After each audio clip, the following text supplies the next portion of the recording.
काय मग झालं का हनीमून? आणि 2 दिवसातच आला तुम्ही? काय कसलं हानी म्हणून कसलं काय, नुसते दामधूम झाली, काही सांगण्यासारखंच नाही. का रे, काय झाले सांग? काही गरज नाही वाटत मला. तर सगळ्या खाजगी गोष्टी सांगितल्याच पाहिजे. आणि तुला सांगितलं ना, गावभर बोंबलत फिरशील तू. अरे नाही सांगत कोणाला, सांग. बघ बर का. आई शपथ कोणाला सांगणार? अरे आम्ही 7 दिवस आणि 7 रात्र हानिमूनसाठी गेलो होतो तिकडं मनालीला. माझी बायको मला लय साधी बुई वाटत होती. तिथे 1 नंबरची चॅप्टर निघली. तिचं आहे ना लग्नाआधी 6 वर्ष एका सोबत लफडं होतं.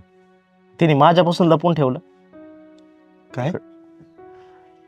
तिकडं मनालीला आम्ही गेलो होतो ना, तिथं तिचा बॉयफ्रेंड भेटला होता.